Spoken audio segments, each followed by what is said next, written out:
going to talk about oxalate. Before I even get into this, the pioneer of oxalate is Sally Norton. She is a pioneer. She figured it out. She exposed it for what it is. A lot of people tried to cover it up, and she's exposed it, and she has dedicated her life to helping others and exposing oxalate. She is the reason that Tyler recognized the damaging effects of oxalate. She spoke at my first retreat, fall retreat, and she was just listing off these foods like potatoes, peanut butter, and Tyler's face just changed in a moment. He was like, this is my diet. And he changed in that week. He came home and he was carnivore. So thank you, Sally. You are changing lives. So please check her out. I've also spoken on her YouTube channel. So Sally, I actually spoke with her on the phone in 2019.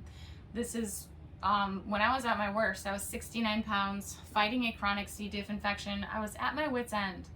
And so I reached out to Sally on Instagram, and she hopped on the phone with me, and she said, you've got to remove these keto foods, the baby spinach, the avocado. And she said, these oxalates are really hurting you. I thought she was a quack. I thought she was a nut job. I was like, this lady thinks that my baby spinach is hurting me.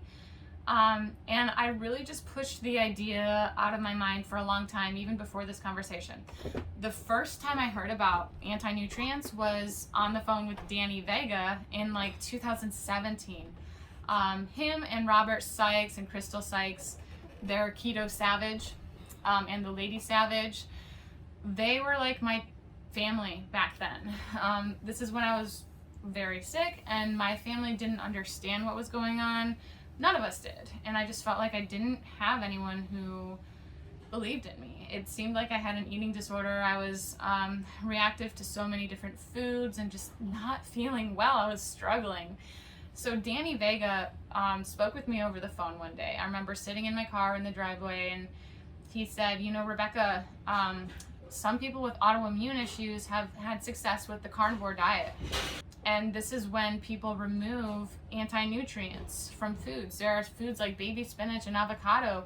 So maybe just try removing your avocado. That was the seed planted. The first time I ever heard about the carnivore diet really was from Danny Vega. And I didn't like what I heard.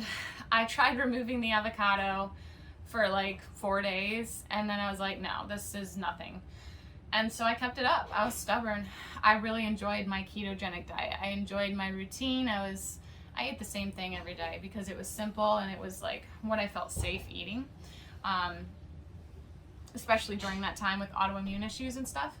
So 2 years later in 2019, I am sicker than ever, still in just so much trouble, so much more trouble. And Sally Norton tells me the same thing. So that's when I started believing. I was in the emergency room probably 2 weeks after I spoke with Sally. And that was the moment of surrender that I talk about so frequently. I decided to surrender the ketogenic diet. I decided to surrender the only thing that I thought I had control in, because it was an idol. It was taking the place of me trusting God and really relying on God. So I gave up those foods, the baby spinach, the avocado, and I just stuck with meat. But I did it in a way that was sustainable and had flexibility, so it would work for me.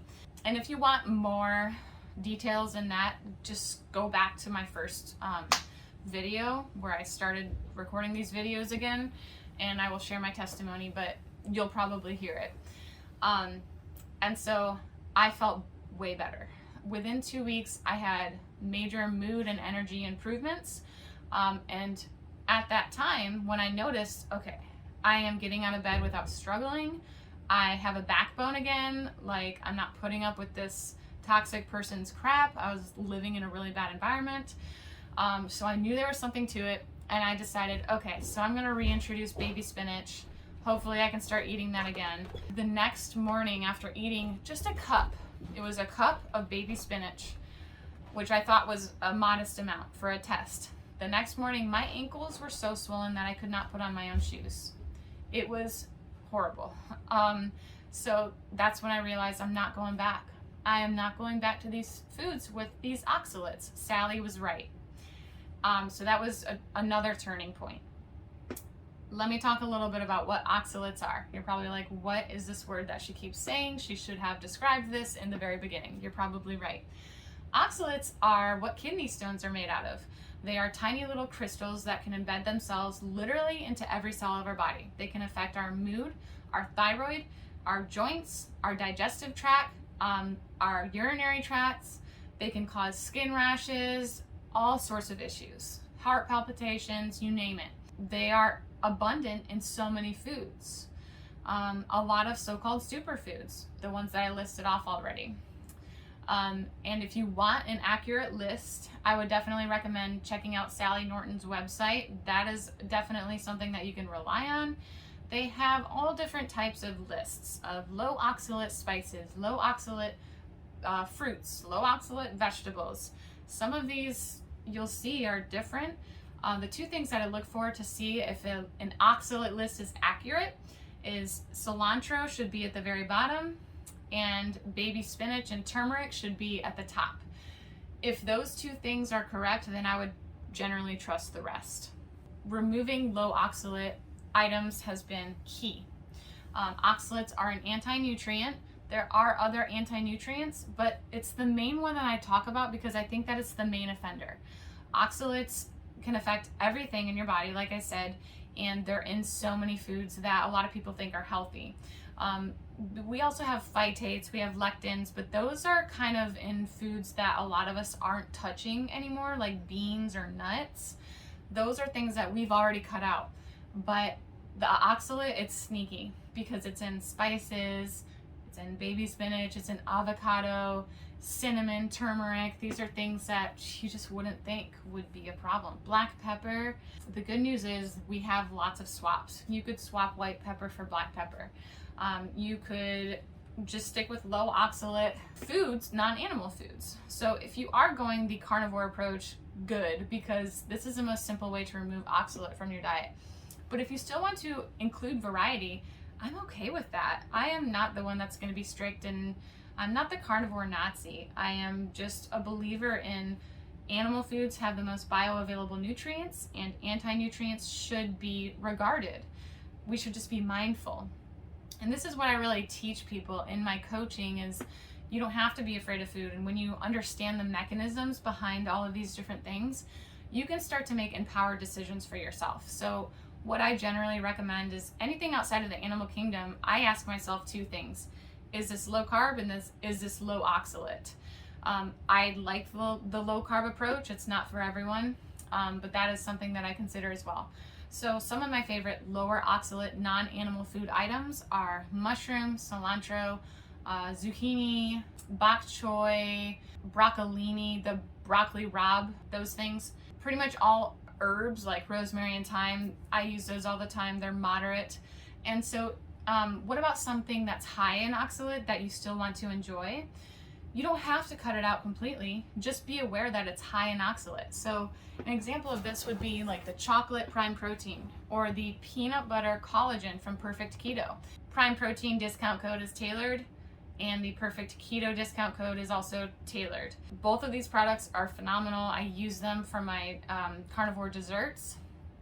If you look at the content of oxalate in a teaspoon or a tablespoon of cocoa, then you'll get a ballpark range of how much is in a scoop of the prime protein.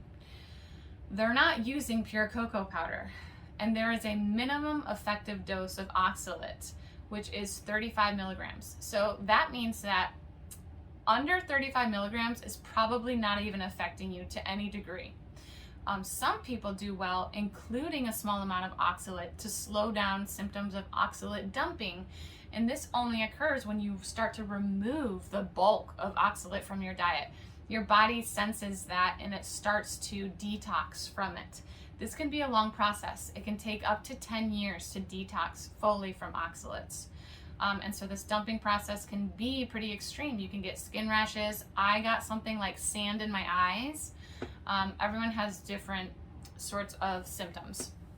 But to slow it, you could include 50 milligrams of oxalate per day. I think good ways to do this would be carrots, the prime protein, maybe spices, but it's just a very modest amount. So also with the peanut butter collagen from Perfect Keto, I use this to make peanut butter ice cream. It's so delicious, and they are flavoring it with peanut flour. So I do not eat peanuts or peanut butter because of the fat content, and that fat content is not in this collagen powder, so that strikes that out. That's not an issue. The only other potential issue would be the oxalate content. It's the same thing as the prime protein, where they're only using such a small amount to get that flavor that even if I'm using a whole scoop or even 2 scoops, 2 servings of this stuff still wouldn't equate to 35 milligrams of oxalate. And the way I did that math was Googling how much oxalate content is in peanut flour and then figuring out the measurements. So that's how you can kind of gauge and navigate through those things. If you want something that's higher oxalate in the grocery store, then maybe just be mindful of it and consume less in one sitting. Be mindful of how much you're consuming per day. Oxalate is a poison, and we all have a different tolerance to it. Some people don't, it doesn't bother them. For me, it's something that I will always be mindful of, and I recognize that it is through and through always a component that is beneficial for all of my clients to be mindful of and to pull back on. So that's it on oxalate. I think this is probably over 10 minutes, and I think that was a pretty good cap of oxalate. If you have any questions, leave them below.